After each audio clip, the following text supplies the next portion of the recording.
Pagi hari ini saya akan sharing dengan saudara, berbagi dengan saudara sebuah pengajaran firman Allah yang saya berikan judul Berjalan dalam Tuntunan Tuhan. Ya, mari kita sama-sama langsung saja baca ayatnya, buka Alkitab kita dalam Yesaya pasal 58 di ayatnya yang ke-11. Anda bisa langsung lihat barangkali di screen saudara. Yesaya pasal 58 ayat 11. Mari Bapak Ibu Saudara kita akan sama-sama dengan keras, dengan sukacita, dengan roh yang bergelora kita membaca ayat ini ya. Yesaya pasal 58 ayat 11, sama-sama kita baca 1, 2, dan 3. Tuhan akan menuntun engkau senantiasa dan akan memuaskan hatimu di tanah yang kering dan akan membaharui kekuatanmu.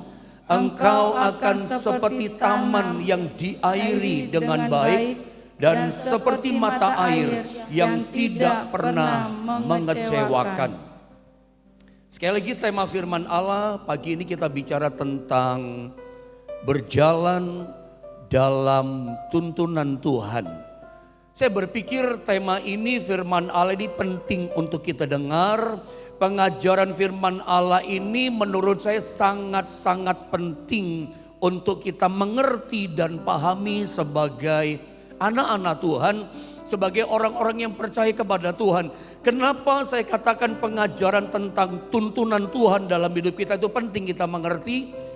Karena kalau saya melihat, saya memperhatikan bahwa sebenarnya ada banyak anak-anak Tuhan tanpa dia sadari dia ini dalam perjalanannya hidupnya sedang nyasar gitu loh. Saya memilih pakai kata nyasar atau lebih kata-kata bahasa Indonesia sehari-hari tersesat dalam jalannya tanpa disadari dalam tanda kutip. Saya melihat banyak orang Kristen tanpa disadari dalam hidupnya sebenarnya dia itu sedang nyasar, tersesat dengan jalan hidup yang dia sedang jalani. Makanya saya katakan penting dalam kehidupan kita ngerti tentang yang namanya seperti apa sesungguhnya bentuk tuntunan Tuhan dalam kehidupan setiap kita. Ya, saudara yang dikasihi Tuhan, ketika kita bicara tentang tuntunan Tuhan dalam hidup kita, kalau kita baca ayat yang barusan ini, Yesaya pasal 58 di ayat yang ke-11, perhatikan ayat ini katakan begini, Tuhan dikatakan akan menuntun engkau senantiasa. Saya ulang saudara ya, ini Alkitab yang berkata, firman Tuhan yang berkata kepada kita bahwa Tuhan akan menuntun engkau senantiasa. Jadi sebetulnya bukan hanya kita saja yang rindu hidup kita dituntun oleh Tuhan. Tuhan terlebih rindu, saya ulang kalimat ini, bahwa Tuhan itu lebih rindu daripada kita sendiri untuk menuntun kehidupan kita. Makanya kalimat ayat firman Allah berkata bahwa Tuhan akan menuntun engkau senantiasa. Dia rindu loh menuntun kehidupan setiap kita. Saya percaya bahwa saya yakin yang namanya orang Kristen, saya yakin yang namanya orang percaya itu rindu kehidupannya itu dituntun oleh Tuhan.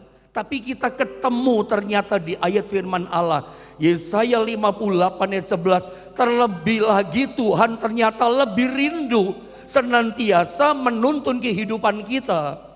Tetapi poin pertama yang penting yang mau saya sampaikan kepada saudara adalah begini. Sayangnya begini, ada banyak orang Kristen itu gak paham tentang yang namanya tuntunan Tuhan dalam kehidupannya. Ini sayangnya masalahnya. Banyak orang berpikir bahwa yang namanya tuntunan Tuhan dalam kehidupannya itu, kalau Tuhan menuntun hidup seseorang, orang berpikir gini, itu pasti jalannya bagus, pasti jalannya mulus. Ini kan masalahnya.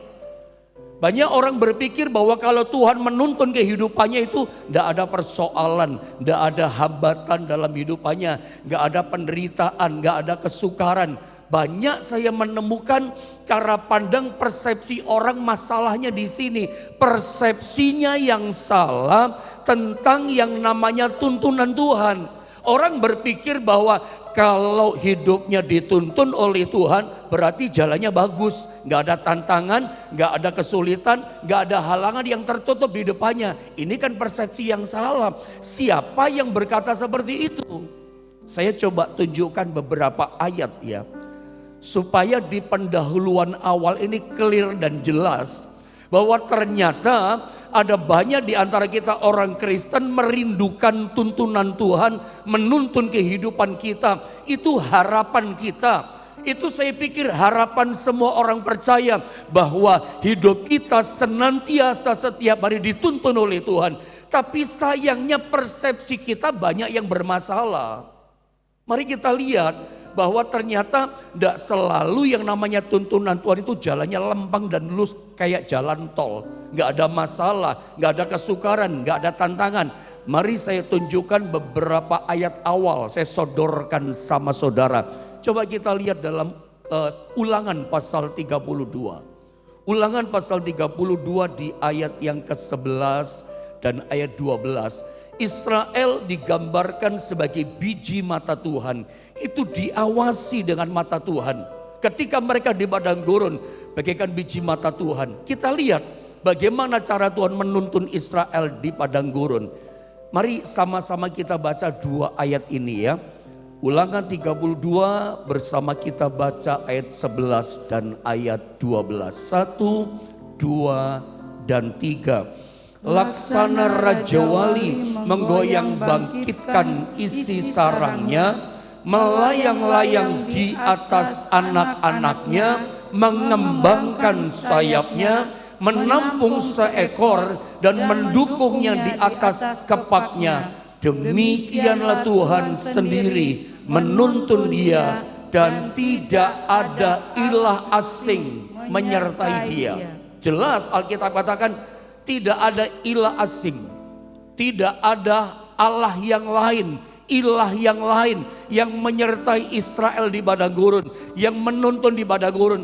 Tuhan Allah sendiri yang menuntun Israel. Perhatikan, kita lihat ayat ini berkata apa tentang tuntunan Tuhan kepada umat Israel di padang gurun. Alkitab katakan Tuhan menuntun umat Israel di padang gurun itu bagaikan induk Raja Wali. Induk Raja Wali. Jadi Allah di sini digambarkan bagaikan induk Raja Wali. Kita bagaikan anak-anak Raja Wali. Karena memang kita orang percaya kehidupan kita di dunia ini digambarkan seperti Raja Wali yang naik terbang tinggi dengan kepak sayap. Bagaimana supaya kita anak-anak Raja Wali bisa dewasa, bisa mandiri, bisa terbang tinggi dengan kapak sayap, melintasi badai kehidupan, melintasi puncak-puncak gunung yang tinggi. Lihat caranya Tuhan melatih anak-anaknya. Seperti induk Raja Wali dikatakan menggoyang bangkitkan isi sarangnya. Jadi induk Raja Wali tidak akan pernah membiarkan anak-anak Raja Wali, gambaran kita umatnya, dibiarkan nyaman terus dalam sarang. Dikasih terus yang enak-enak, yang nyaman-nyaman. Enggak begitu. Ya, di awal-awal orang bertobat percaya pada Yesus mungkin seperti itu. Baru doa dijawab. Itu kan pengalaman semua orang Kristen. Saya percaya ini menjadi pengalaman semua kita. Ketika kita pertama masih baru dengan cinta mula-mula percaya pada Yesus, masih batin di hati, belum ngomong, baru keinginan di hati, Tuhan udah kasih. Tapi saya mau katakan, nggak selalu seperti itu cara Tuhan mendidik kita. Ya, makin hari makin dewasa, makin dilatih iman kita. Nanti ada satu titik tahap, anak Raja Wali itu sarangnya dibongkar. Istilah orang Jawa, nggak terus dijuju dikasih makan, enggak. Ada waktunya sarang itu dibongkar, anak itu dibiarkan jatuh ke bawah. Dari puncak bukit yang tinggi jatuh ke bawah. Tapi ketika jatuh, induk Raja Wali menukik tajam ke bawah, diangkat di bahunya. Nanti dijatuhkan lagi, diangkat lagi. Sampai kapan? sampai anak Raja Wali mampu terbang dengan kedua sayapnya. Sampai dewasa, sampai anak Raja Wali bisa mengatasi masalah, bisa mengatasi segala macam badai, hidup berkemenangan dengan kedua sayapnya. Itulah cara Tuhan. Saya ulang, itu cara Tuhan melatih kita, itu cara Tuhan menuntun anak-anaknya.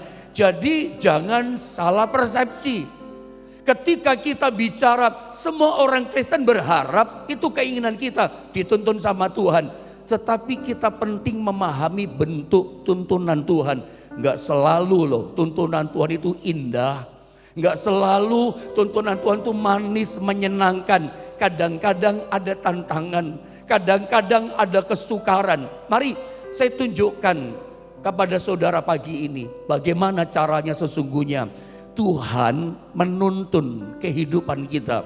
Dari awal saya sudah berkata pada saudara, pengajaran tentang tuntunan Tuhan ini penting dipahami.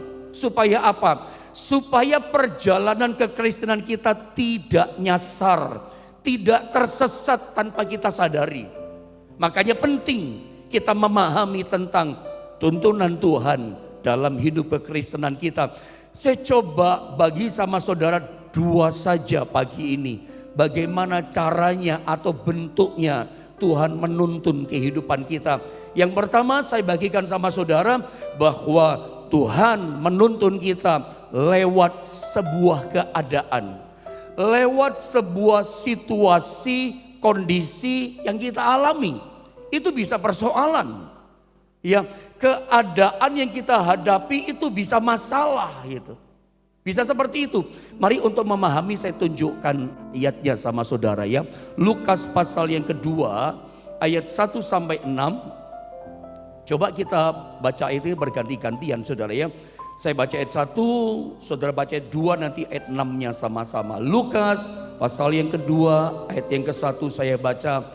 Begini kata firman Allah. Pada waktu itu Kaisar Agustus mengeluarkan suatu perintah, menyuruh mendaftarkan semua orang di seluruh dunia. Ayat yang kedua, teruskan.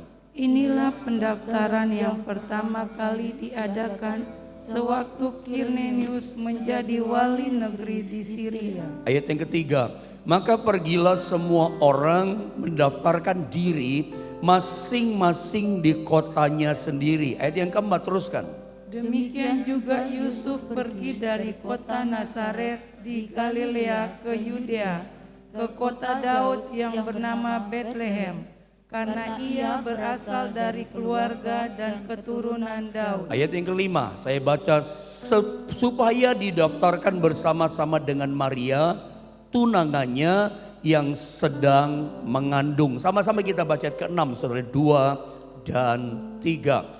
Ketika mereka di situ, tibalah waktunya bagi Maria untuk bersalin. Saya ingin coba membuat saudara mengerti, memahami tentang poin yang pertama. Seperti apa caranya atau bentuknya Tuhan menuntun kita.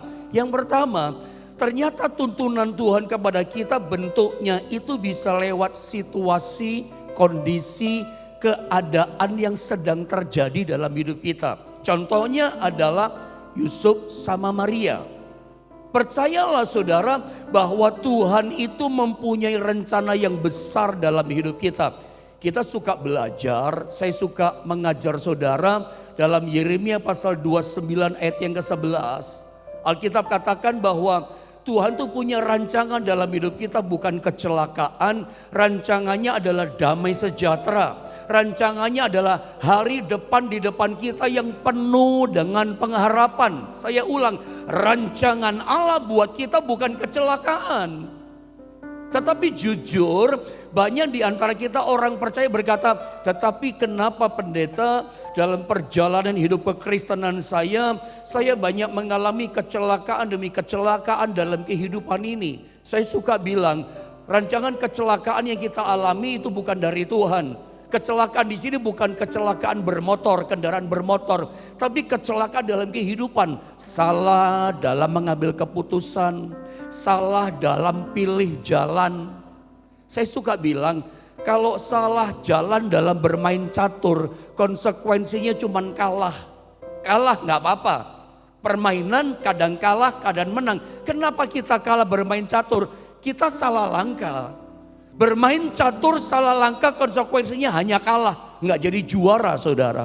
Tetapi tahukah saudara, dalam perjalanan hidup kita, begitu Anda salah ambil keputusan, begitu Anda salah pilih jalan, resikonya besar loh. Kita bisa hancur loh. Kehidupan kita bisa berantakan, jatuh, dan belum tentu bisa bangun lagi kalau bukan karena kuasa Tuhan. Ada banyak orang di dunia ini terpuruk, hancur rumah tangganya karena salah langkah. Urusannya salah langkah. Semua yang dibangun dengan air mata, dirintis dengan susah payah, hancur berantakan. Kenapa? Sebuah keputusan yang salah, sebuah jalan yang salah. Sebuah peristiwa yang barusan terjadi yang lagi heboh di Indonesia ini. Mungkin saya nggak cerita, tapi Anda sudah tahu. Kita berpikir, wih sayang ya. Yang sudah dirintis susah payah, jabatan tinggi hancur. Kenapa? Salah jalan, salah mengambil keputusan, saudara ya. Mari kita belajar kembali kepada firman. Ada banyak orang berkata, tetapi kenapa saya banyak mengalami kecelakaan kehidupan? Termasuk kegagalan dalam pekerjaan, kegagalan dalam membangun rumah tangga. Saudara, itu kecelakaan dalam kehidupan, itu bicara jalan. Makanya penting pagi ini kita dengar baik-baik, memahami tentang bentuk atau bagaimana caranya Tuhan menuntun kehidupan setiap kita. Lewat apa? Lewat keadaan, lewat situasi. Contoh saja langsung saudara ya, kisah tentang Maria dan Yusuf. Tuhan tuh punya rencana dalam kehidupan setiap kita. Rencananya besar. Rencana Tuhan buat kehidupan kita, masa depan kita itu luar biasa indah. Saya suka berkata, engkau boleh punya rencana yang indah, rencana Tuhan buat saudara jauh lebih indah. Engkau boleh berkata, saya punya rencana yang terbaik, mimpi untuk kehidupan saya. Tetap tidak berubah. Saya berkata, engkau boleh punya rencana yang terbaik, tapi Tuhanmu dan Tuhanku punya rencana yang jauh lebih sempurna, jauh lebih baik dari semua rencana kita untuk hidup kita. Makanya bagaimana kita bisa sampai pada destiny, rencana Tuhan dalam hidup kita masing-masing. Tidak ada cara lain, kita harus mengikuti tuntunannya Tuhan. Kalau Anda dan saya tidak ikuti tuntunan Tuhan, Anda dan saya pastikan tidak akan nyampe pada destininya Tuhan. Tidak akan sampai pada tujuan rencana Allah yang besar buat kita masing-masing. Gagal kita, hancur di tengah jalan kita. Kenapa? Tersesat jalan kita, nyasar jalan kita. Kenapa? Nggak ngerti tuntunan Tuhan. Seperti Amsal Salomo katakan, ada jalan yang disangka lurus sama orang. Orang katakan ini benar, ujungnya hancur, ujungnya downgrade. Kenapa? Nyasar. Saya berharap Anda bisa memberikan telinga rohanimu, dengar pengajaran firman dengan baik. Supaya apa? Imanmu tidak nyasar. Benar jalannya. Yang pertama lewat apa? Lewat sebuah keadaan. Mari kita lihat ayat yang pertama, Lukas pasal 2. Pada waktu itu Kaisar Agustus ya mengeluarkan suatu perintah, menyuruh mendaftarkan, perhatikan, semua orang di seluruh dunia. Ini menarik loh. Ini menarik. Apakah Anda pernah mendengar tentang ayat ini diterangkan kepada saudara bahwa pada waktu itu Kaisar Agustus, sang kaisar Romawi, itu menguasai hampir seluruh dunia. Bukan saya yang ngomong, firman yang ngomong, dan sejarah dunia yang membuktikan itu. Amerika itu sekarang disebut negara besar. Amerika itu negara superpower, disebut negara adidaya.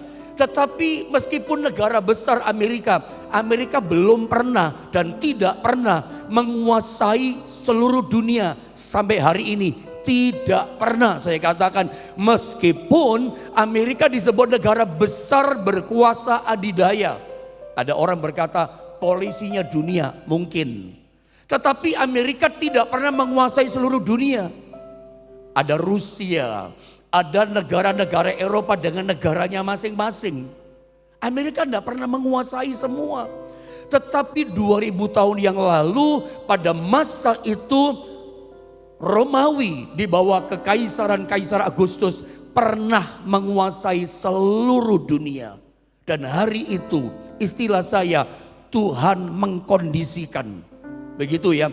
Tuhan menggerakkan pikiran hati sang kaisar. Tiba-tiba hari itu mengadakan yang namanya sensus penduduk. Mengadakan yang namanya mendaftarkan orang di seluruh dunia. Kata ayat 1, mengadakan cacat jiwa. Ayat kedua ada katakan, inilah pendaftaran yang pertama kali diadakan sewaktu Quirinius menjadi wali negeri di Syria dan seterusnya. Ini sensus penduduk yang pertama. Jadi kalau di negara lain termasuk di Indonesia ada yang namanya sensus penduduk cacat jiwa. Itu yang pertama itu adalah di Yerusalem. Ya, itu ada pada waktu masa 2000 tahun yang lalu. Yerusalem itu kota besar. Ya bukan cuma di Yerusalem maksud saya, di seluruh dunia. Tapi pada waktu itu di sekitar situ saudara ya. Diadakan. Karena Alkitab katakan semua orang mesti kembali ke kampung halamannya. Nah singkat kata begini, karena Yusuf dan Maria mereka kampung halamannya adalah Bethlehem. Maka mereka mesti kembali ke Bethlehem. Coba bayangkan, imajinasikan hari itu kalau Tuhan tidak mengkondisikan, ya ada sensus penduduk digerakkan lewat sang kaisar berkuasa di seluruh dunia. Apa yang terjadi?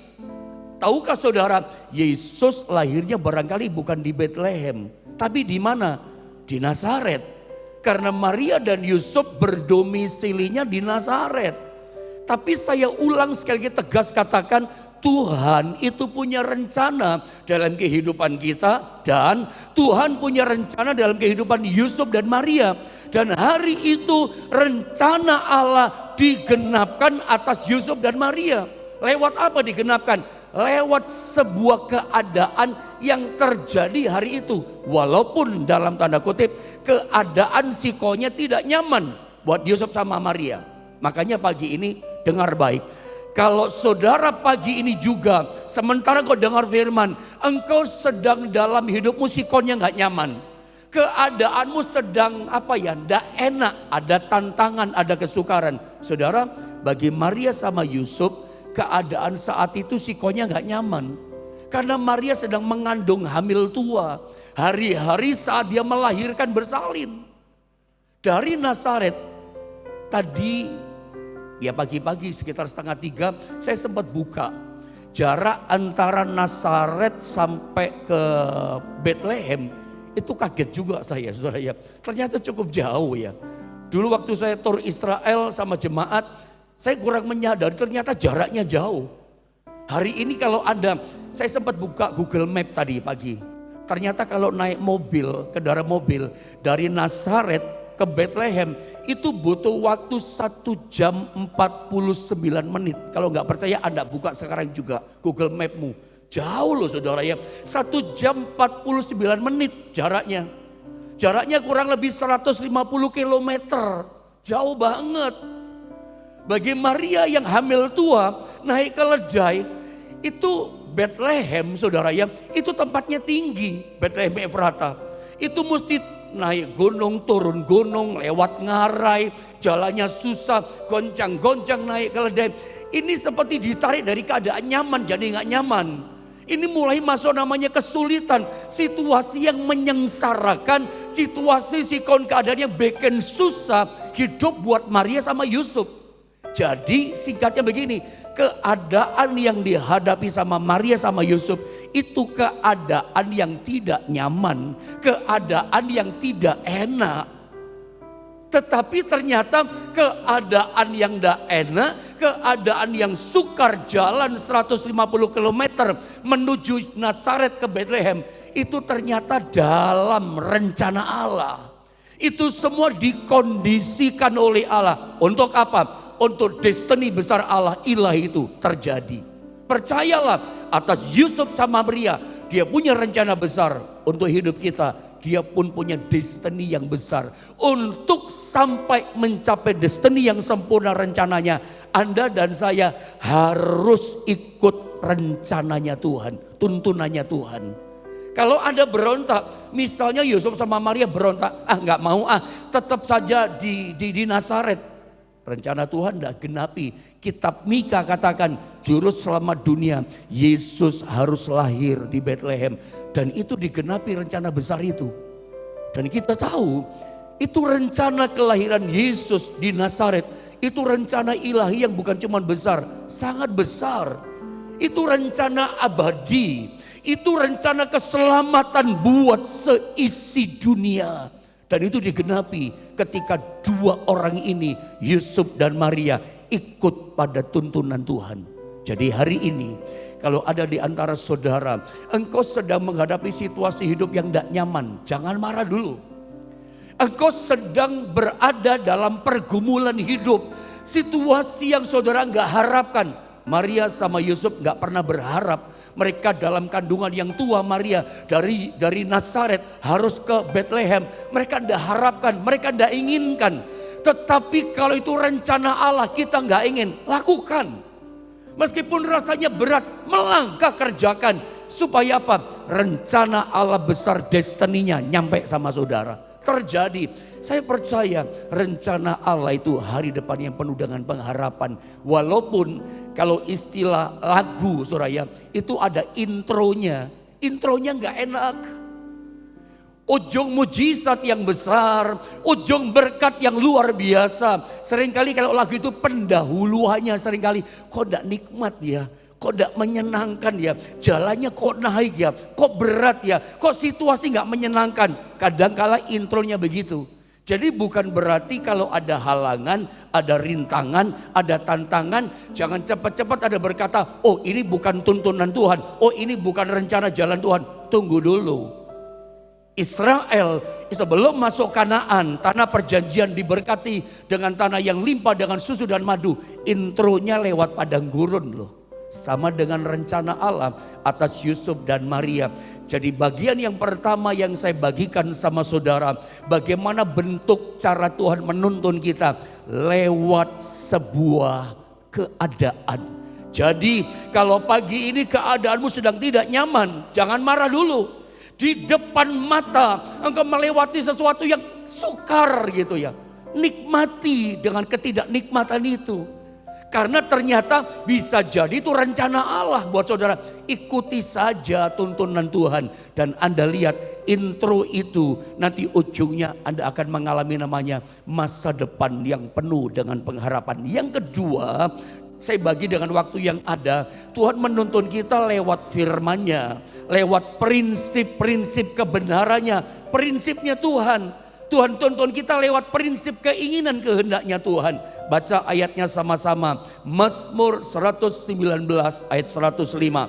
Sama-sama keras kita baca 1, 2, dan 3. Firman-Mu itu pelita bagi kakiku dan terang bagi jalanku. Lihat gambar berikutnya bahwa Tuhan menggambarkan begini. Firman Tuhan itu digambarkan seperti pelita. Firman-Mu itu pelita bagi kakiku dan terang bagi jalanku. Jadi Alkitab menggambarkan firman itu digambarkan seperti pelita. Firman digambarkan seperti terang dalam hidup kita. Coba Anda lihat gambar itu. Jadi firman yang kita baca itu pelita buat kita. Itu yang menerangi langkah kita. Coba Anda bisa bayangkan, saya tanya sama saudara. Saudara berani gak kira-kira jalan kaki kah? Atau naik motor atau naik mobil yang gak ada lampunya, gak punya penerang. Jalan di tengah-tengah kegelapan gulita, Anda berani gak? Saya pikir kita mesti berpikir loh. Kalau kita jalan di gelap, jalan kaki saja, kita bisa nggak tahu di depan ada jurang, di samping kita ada jurang. Salah miring ke kiri saja, masuk jurang mati kita. Tenggelam di situ kita. Karena apa? Karena gelap. Nah Alkitab katakan firman Allah itu ternyata jadi terang buat kita. Tuhan menuntun kita yang kedua bagaimana caranya? Dengan firman-Nya dia menuntun kita. Yang pertama lewat keadaan. Makanya dalam situasi keadaan apapun yang kita hadapi, supaya kita tetap berada tuntunan jalan Tuhan, kita nggak boleh lepas dari yang kedua, itulah firman. Tuntunan yang pertama sama tuntunan yang kedua, itu bertalian, berkaitan. Hidup kita nggak bisa lepas dari firman.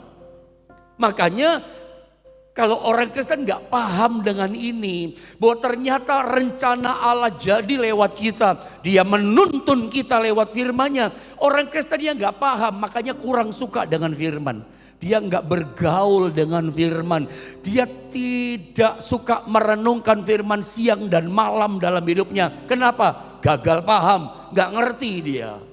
Bahwa Allah menuntun kita untuk sampai pada rencana besar itu lewat firman, menerangi jalan kita. Kalau Anda memahami ini, Anda kesukaanmu akan firman Allah itu semakin bergairah. Pesan saya begini, kalau Anda merenungkan firman, baca firman, karena ada orang ya, itu kalau baca firman, itu senangannya kitab Mazmur. Kenapa kamu baca kok kitab Mazmur saja? Iya Pak Pendeta, kalau saya baca kitab Mazmur saya ngerti. Iya Pak Pendeta, kalau saya baca firman Allah hati saya jadi tenang, hati saya jadi tentram. Kalau saya baca kitab yang lain saya nggak ngerti. Nggak begitu caranya. Anda baca firman jangan pilih-pilih. Saya dorong, bacalah Alkitab Injil sepenuh. Dari Kejadian sampai kitab Wahyu semua baca. Jangan dipilih-pilih. Nanti pada waktunya yang Anda nggak ngerti akan tersingkapkan, terwahyukan. Mungkin lewat perenungan saudara atau lewat khotbah-khotbah pengajaran seperti ini. Yang tadinya Anda nggak paham, nggak apa-apa, jangan dibuang, simpan saja, baca saja. Nanti toh pada waktunya Tuhan singkapkan juga sama saudara. Jangan dipilih-pilih, karena ternyata firman Allah itu penting buat kita. Saya kasih contoh ya, dengan cepat ya, lihat ya, kisah tentang Yesus. Karena waktu saya nggak baca semuanya. Lihat saja ayat ini ya, Matius pasal 4 ayat 4 sampai 7. Mungkin saya nggak usah baca deh ya, habis waktu. Yesus ketika puasa 40 hari 40 malam lapar, iblis datang menggoda, berkata begini, ubah batu jadi roti. Ya, lalu Yesus berkata, ada tertulis, manusia itu hidup bukan dari roti saja, ada tertulis. Yesus bicara apa? Firman Allah, ada tertulis dalam firman. Lalu dia perkatakan itu firman. Apa kata-katanya? Manusia itu hidup bukan dari roti saja, tetapi dari setiap firman yang keluar dari mulut Allah. Iblis kalah, dia mundur. Diuji lagi, digoda lagi. Yesus diangkat naik ke bubungan bait Allah. Dibawa, maksudnya bubungan bait Allah. Dia ngomong, jatuhkan dirimu dari atas ke bawah. Iblis pakai ayat loh. Iblis berkata gini, ada tertulis dalam firman Allah. Iblis pakai ayat firman. Dia ngerti firman. Nanti malaikat akan menatang kakimu sehingga kau tidak akan jatuh terantuk kepada batu. Yesus jawab di ayat yang ke-7. Yesus berkata kepadanya, ada tertulis, janganlah kau mencobai Tuhan Allahmu. Saudara, ternyata begini. Coba lihat sebentar. Saya mau terangkan tapi lihat screen berikut ini dulu. Kalau setan pernah pakai ayat untuk jatuhkan Yesus. Perhatikan kalimat ini sambil baca, sambil renungkan baik-baik. Masakan setan tidak mengulang lagi dalam hidup kita? Adam dan Hawa itu jatuh karena kata-kata firman diputar balik sama setan. Betul apa tidak? Makanya kita gak cukup hanya baca firman. Coba supaya selesai Anda lihat screen ini dengan cepat. Alkitab bukan cuma dibaca dan dimengerti, gak cukup. Tapi saudara juga mesti memperkatakan, harus diperkatakan. Gak cukup hanya, makanya kalau Anda gak pernah baca firman, bagaimana? Orang juga katakan, ya opo gitu saudara ya. Gak bisa. Kalau Anda gak pernah baca firman, nihil, nol firmannya. Bagaimana Anda bisa berkata seperti Yesus, ada tertulis. Gak pernah baca. Firman mana yang ada tertulis? Firman mana yang Anda bisa ingat? Gak ingat, gak pernah baca. Bergaulah dengan firman. Karena firman terang yang menuntun langkah saudara. Setiap hari bergaul dengan firman, baca firman, dengar firman. Begitu ada tantangan, ada ujian, bahkan setan datang sama saudara dengan ayat firman Allah. Suka diputar sama setan, tapi Anda sudah tahu firman yang seutuhnya kayak apa. Yesus sudah tahu firman yang utuh. Makanya berkata ada tertulis dan dia perkatakan firman. Jangan mencobai Tuhan Allahmu. Yang tertulis diperkatakan sama Tuhan. Anda mau hidup berkemenangan, nggak cukup baca firman, perkatakan firman. Coba Anda lihat ini, mengapa gitu ya. Memperkatakan firman Tuhan itu penting dalam kehidupan kita. Berikutnya dengan cepat, karena kuasa Tuhan itu dilepaskan saat kita memperkatakan firman Tuhan. Gak cukup firman itu Anda baca tertulis ya, perkatakan. Anda kalau mau hidup berkemenangan seperti Yesus menang melawan godaan setan, perkatakan firman. Saya ulang, kalau Anda mengerti ini, Anda akan bergumul dengan firman. Bahkan di bawahnya saya katakan, sehebat-hebatnya impianmu, jauh lebih hebat impian yang Tuhan buat untuk hidupmu. Kenapa saya katakan ini? Saya sebagai hamba Allah yang mengajar saudara. Kalau saya boleh berkata sama saudara, saya ngalami memperkatakan firman. Jujur saya berkata, apa yang saya nikmati hari ini, apa yang saya alami dalam rumah tangga saya, hidup saya secara pribadi, dalam pelayanan saya, semua yang saya nikmati itu hasil dari apa yang saya perkatakan dengan iman. Yang saya ngerti firman Allah, saya perkatakan, itu yang saya nikmati hasilnya sampai hari ini. Kalau saya bisa menang memperkatakan firman, sederhana saya berkata. Jadi sebetulnya saudara bisa membaca apa yang saudara dapatkan di masa depan saudara. Apa yang terjadi di hari depanmu tergantung dari yang kamu katakan hari ini. Apa yang kita katakan sekarang, apa yang kita katakan setiap hari, itu menentukan masa depan kita seperti apa. Sederhana. Saya hamba Allah berkata, yang saya nikmati hari ini itu hasil perkataan firman iman yang saya katakan dalam hidup saya. Kalau saya mau ngomong ini saya mau nangis rasanya. Ada banyak kebaikan Tuhan, ada banyak pertolongan yang luar biasa Tuhan kerjakan. Itu hasil dengan iman memperkatakan firman. Gak cukup Anda baca firman, gak cukup Anda memahami mengerti firman, gak cukup baca. Saya berdoa ini menjadi sebuah pewahyuan rema buat saudara. Perkatakan firman. Seperti Amsal 18:21 yang kita katakan, itu yang kita makan terjadi sama kita. Hidup mati kita dikuasai perkataan kita. Ada nangkap itu? Dia merubah masa depan kita. Yang di depan tergantung yang kita katakan. 2022 ujung sana sampai 2023 dibayang-bayangi inflasi dan kesukaran krisis ekonomi. Tapi saya percaya kemenangan saudara, berkat saudara, Anda akan tetap dipelihara Tuhan. Anda akan tetap diberkati Tuhan luar biasa. Tergantung ke memperkatakan firman. Dua perkara saya bagi sama saudara. Bagaimana destiny Allah, rencana Allah hari depan penuh pengharapan itu terjadi sama kita. Lewat apa? Lewat sebuah keadaan yang terjadi sama kita. Jangan ngomel kalau ada masalah, ada situasi yang tidak enak. Tetap nikmati dan tetap berjalan dalam tuntunan firman. Firman itu ternyata pelita terang buat kita. Dan ingat, gak cukup kita baca ya, perkatakan. Itu nanti yang tertutup jadi terbuka. Yang orang berkata gak mungkin tertolong, nanti tertolong. Gak ada kata gelap, yang tertutup saja bisa terbuka kok. Kapan? Lewat firman penerang itu. Ketika kau perkatakan, itu yang gelap jadi terang. Itu yang tertutup jadi terbuka. Yang gak mungkin jadi mungkin. Bergaulah dengan firman, sukacita membaca merenungkan firman. Mari kita sama-sama berdoa saudara ya.